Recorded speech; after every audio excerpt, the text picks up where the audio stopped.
മാന്യപ്രേക്ഷകർക്ക് നമസ്കാരം. ഏവർക്കും ഹൃദയത്തിൽ നിന്ന് ബലിപെരുന്നാൾ ആശംസകൾ നേരുന്നു. നമുക്ക് വിഷയത്തിലേക്ക് കടക്കാം.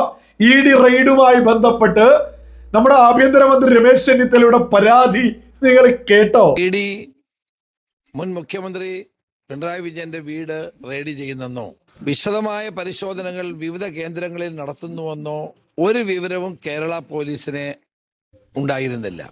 നിങ്ങളുടെ ഒരു പോലീസ് സംവിധാനത്തിനും ഈഡ് റെയ്ഡിന് വരുന്നത് എന്ന് കണ്ടെത്താൻ സാധിക്കുന്നില്ല എന്നുള്ളത് എജ്ജാതി പരാജയ.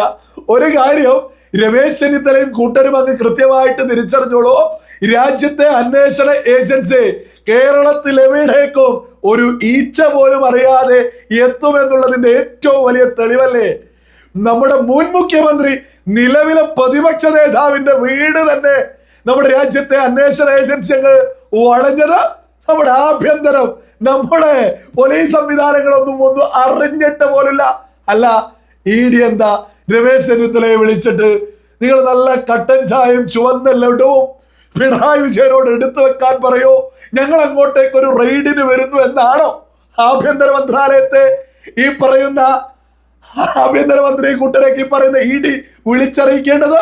രാജ്യം ഒന്നടങ്കം ഈ പറയുന്ന UDF LDF ഒരു കൂട്ടുകച്ചവടല്ലേ നടത്തുന്നത് രാജ്യത്തുടനീളം. അങ്ങനെ UDF ഭരിക്കുന്ന ഒരു സ്ഥലത്ത് ഈ പറയുന്ന LDF നേതാവിനെ പിടിക്കാനൊക്കെ വരുന്നത്, റെയ്ഡ് ചെയ്യാനൊക്കെ വരുന്നത് നിങ്ങൾ അറിയിക്കുമെന്നാ നിങ്ങൾ കരുതുന്നത്? ഇനി ഈ പരാതി നമുക്കങ്ങ് മാറ്റിവെക്കാം. നമ്മുടെ രമേശ് ചെന്നിത്തലയല്ലേ. ഇനി നമുക്ക് നമ്മുടെ മുഖ്യന്റെ തിരിഞ്ഞുകളി നിങ്ങൾ കണ്ടോ? നിങ്ങൾ ഇതൊന്നും നോക്കൂ. ഈ കഴിഞ്ഞ ദിവസം, അതായത് ഈ പറയുന്ന ഈഡ് റെയ്ഡുമായി ബന്ധപ്പെട്ട ചോദ്യം ചോദിക്കുന്നത് എജ്ജാതി കളിയായി കളിക്കുന്നത് നോക്കൂ.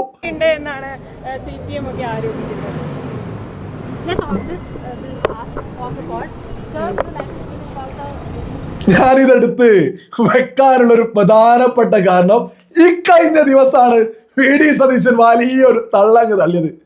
മാധ്യമങ്ങൾക്ക് മുന്നിലെ ഇതുപോലെ എന്തു ചോദ്യത്തിനും ഉത്തരം തരാൻ എന്നെ പോലെ ഒരു മുഖ്യമന്ത്രി ഉണ്ടായിട്ടുണ്ടോ എന്നൊക്കെ ഒരു ചോദ്യം ചോദിച്ചിരുന്നു.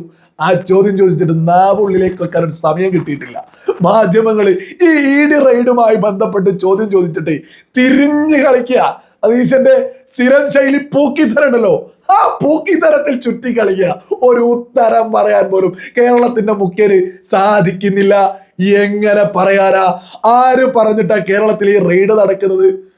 നമ്മുടെ രാജ്യത്തെ പ്രതിപക്ഷ നേതാവ് രാഹുൽ ഗാന്ധി കേരളത്തിലെത്തിയിട്ട് എന്താ വിളിച്ചു പറഞ്ഞത്? പിണറായി വിജയനെതിരെ എന്തുകൊണ്ട് അന്വേഷണം നടക്കുന്നില്ല? നരേന്ദ്രമോദിയും പിണറായി വിജയനും തമ്മിൽ അന്തർധാരയാണോ, അവർ കൂട്ടാണോ എന്തൊക്കെയായിരുന്നു വിളിച്ചു പറഞ്ഞത്? രാഹുൽ ഗാന്ധിയാ നിരന്തരം അന്വേഷണം വേണോ എന്ന് വിളിച്ചു പറഞ്ഞത്. അതിന്റെ അന്വേഷണത്തിലല്ലേ ഈ റെയ്ഡ് നടക്കുന്നത്? അതല്ലേ യാഥാർത്ഥ്യം? സകലരും തിരിച്ചറിയാ. രാജ്യത്തെ പ്രതിപക്ഷം കണ്ഠം തുണ്ടമായിക്കൊണ്ടിരിക്കുക. ആഠാപാടലം തകർന്ന് തരിപ്പെടാവുക. MK സ്റ്റാലിന് പിണറായി വിജയനെ പിന്തുണച്ച് രംഗത്തെത്തിയിട്ടുണ്ട്. അതേസമയം നിങ്ങൾ ഓരോ ആളുകളും ഒന്ന് ചിന്തിച്ചു നോക്കൂ. രാഹുൽ ഗാന്ധി ഒരു ഭാഗത്ത് പിണറായി വിജയനെ ഉള്ളിൽ അടയ്ക്കണമെന്ന്, ഒരു ഭാഗത്ത് MK സ്റ്റാലിൻ ഇത് ശരിയല്ല എന്ന്. അതായത് പ്രതിപക്ഷത്തിന് ഒരു ഐക്യവുമില്ലാത്തൊരു തലത്തിലേക്ക് എത്തി. രാഹുൽ ഗാന്ധി നയിക്കുന്ന രാജ്യത്തെ പ്രതിപക്ഷ ആ ഒരു സംവിധാനം തന്നെ തകർന്ന് തരിപ്പണായിട്ടുണ്ട്. ആ ജാതി വിവരക്കേടാണല്ലോ രാഹുൽ ഗാന്ധി നിരന്തരം കേരളത്തിലെത്തി ചെയ്തിട്ടുള്ളത്. അന്വേഷണം വേണോ, സ്വന്തം മുന്നണിയിലുള്ള ഒരു നേതാവിനെതിരെ അന്വേഷണം വേണോ എന്ന്. ഇനി ഇതിപ്പോ മോദിക്കെതിരെ എന്തെങ്കിലും രാഹുൽ ഗാന്ധിക്ക് പറയാൻ സാധിക്കുമോ? രാഹുൽ ഗാന്ധി പറയാൻ സാധിക്കണ്ട അജാതി വിവരമല്ലേ ഉള്ളൂ. അതാണ് യാഥാർത്ഥ്യം. എന്നാൽ ഈ സമയം വരെ രാഹുൽ ഗാന്ധി മിണ്ടാതിരിക്കുന്നത്, അതുകൊണ്ടാണ് സതീശനും മിണ്ടാതിരിക്കുന്നത്. മറ്റൊരു യാഥാർത്ഥ്യം സകല മലയാളികളും തിരിച്ചറിയണോ. ഇതൊരു ചരിത്രത്തിന്റെ ആവർത്തനമാണ്. അതായത് ബംഗാളിൽ 3 സീറ്റ് കിട്ടി 2016 BJPക്ക് പറയുന്ന ബംഗാളിൽ. അവിടെ നിന്ന് 2026 എത്തുമ്പോ 208 സീറ്റാ. നമ്മുടെ കേരളത്തിൽ ഇപ്പൊ 3 സീറ്റ്. അടുത്ത ഇലക്ഷൻ എത്തുമ്പോൾ 103ലേക്ക് BJP എത്തും. ഇത് വെറുതെ പറയുന്നതല്ല. ഈ ഇഡി റെയ്ഡൊക്കെ അതിന്റെ ഒരു അന്തരീക്ഷമാണ് ഒരുങ്ങിക്കൊണ്ടിരിക്കുന്നത്. ഓരോ ആളുകളും ഒന്ന് ചിന്തിച്ചു നോക്കൂ. ബോധമുള്ള ഓരോ CPM പ്രവർത്തകരോ ഇന്ന് കേരളത്തിൽ ചിന്തിക്കുന്നുണ്ടാവില്ല. 300 പേർക്കെതിരെയാ ഇഡിയുടെ വാഹനത്തിന് നേരെ ആക്രോശിച്ചതിന്, കൊലപാതക ശ്രമം നടത്തിയതിന് കേസ് വന്നിട്ടുള്ളത്. അതായത് കോർ 300 CPM പ്രവർത്തകർക്ക് ഇന്ന് തിരുവനന്തപുരത്ത് കേസെടുത്ത് കഴിഞ്ഞു. 300 പ്രവർത്തകർക്കെതിരെ. കേരള പോലീസിന്റെ വക മാത്രം. ഇനി മറ്റൊന്ന് വരാനുണ്ട്. കേന്ദ്രത്തിന്റെ ഭാഗത്ത് നിന്ന് വരും. കേന്ദ്ര ഉദ്യോഗസ്ഥന്മാർക്കെതിരെയാ കൊലപാതക ശ്രമം നടത്തിയത്. കൊലപാതക ശ്രമം 300 പേർക്കെതിരെ കേസ്. ഇതൊക്കെ വരുമ്പോ വരുന്ന 5-6 മാസം കഴിഞ്ഞ് ഇതൊക്കെ ഒന്ന് അടങ്ങുമ്പോ ഈ 300 പ്രവർത്തകരും അവരുടെ കുടുംബങ്ങളൊക്കെ വലിയ രീതിയിൽ ചിന്തിക്കും, ഞങ്ങൾ എന്തിന് EDയുടെ വാഹനം തടയാൻ ഇറങ്ങി? പിണറായി വിജയന്റെ മകൾ 1,72,00,000 രൂപ വാങ്ങിയതിന് ഒരു കമ്പനിയിൽ നിന്ന് മാസപ്പടിയായിട്ട് ക്യാഷ് വാങ്ങിയതിന് ഞങ്ങൾ എന്തിന് തെരുവിലിറങ്ങണി? ഈ ചിന്ത CPM പ്രവർത്തകർക്ക് കേരളത്തിൽ ഉടനീളം വരും. ഒരു തർക്കമില്ലാത്ത വിഷയ. കോടിയേരി ബാലകൃഷ്ണന്റെ മകന്റെ വിഷയത്തിൽ അത് കുടുംബകാര്യം. പിണറായി വിജയന്റെ മകളുടെ കാര്യത്തിൽ പിന്നെ എന്തിന് CPM പ്രവർത്തകരെ CPM ഇറക്കുന്നു? ഈ വെയിലും കൊണ്ട് എന്തിനാണ്? ഇന്നത്ര വിവരം വെച്ചില്ലെങ്കിൽ കുറച്ചങ്ങ് മുന്നോട്ട് പോയി കേസുകൾ വരുന്ന സമയത്ത് കൃത്യമായിട്ട് 300 പ്രവർത്തകരും 300 കുടുംബവും 30,000 കുടുംബവും കേരളത്തിൽ ചിന്തിക്കൂ. എന്തിന് പിണറായി വിജയന്റെ മകളുടെയൊക്കെ ആ കൂട്ടുകച്ചവടത്തിന് ഞങ്ങൾ വെയിൽ കൊള്ളാൻ ഇറങ്ങണമെന്ന്?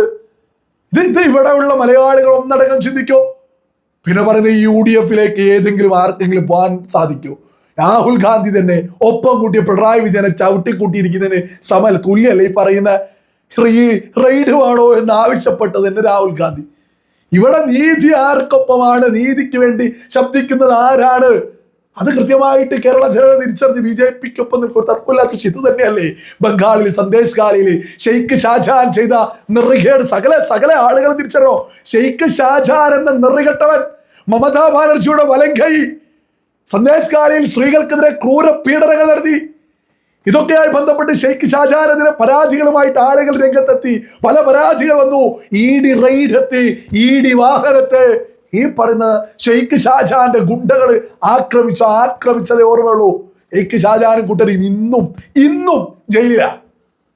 അവിടെ മറ്റൊരു കേസാണെങ്കിൽ അവിടെയുള്ള ആളുകൾ ചിന്തിച്ചു തുടങ്ങി. ഷെയ്ഖ് ഷാജഹാനും ക്രൂരത ചെയ്യുന്നു. ക്രൂരതയാണ് അവിടെ ജനങ്ങൾക്ക് നേരെ ചെയ്തത്. അതിനൊക്കെ ഉത്തരമാണ് 208 എന്നൊരു വലിയ സംഖ്യയിലേക്ക് BJP ബംഗാളിലെത്തിയത്. ആ ക്രൂരതക്കെതിരെ പരാതി സകലതുമായിട്ട് അവിടെ BJP കാര്യങ്ങൾ ചെയ്തു. ED ആക്രമിച്ച ഒരു വിഷയം അവിടെയും തന്നെ ഉണ്ടായിട്ടുണ്ട്.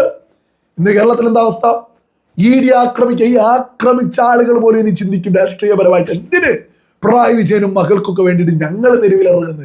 ഞങ്ങൾക്ക് എന്ത് ഗുണം?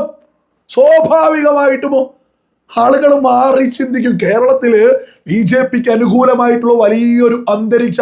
എന്തിന് ഇടതുപക്ഷത്തെ ആളുകൾ പിണറായി വിജയനും മകൾ സകല തെളിവുണ്ട്, സകലമാന തെളിവുണ്ട്, അകല തെളിവും. ഈ പറയുന്ന ക്യാഷ് വാങ്ങിയതിന്റെ അതിന്റെ GST അതിന്റെ സകല തെളിവുണ്ട്. അത്രയും തെളിവുണ്ടായിട്ട് എന്ത് സേവനമാണ് ചെയ്തു കൊടുത്തിട്ട് അത് ഉത്തരം പറയാൻ സാധിക്കാത്തതിന് എന്തിന് CPM പ്രവർത്തകർ തെരുവിലേക്ക്?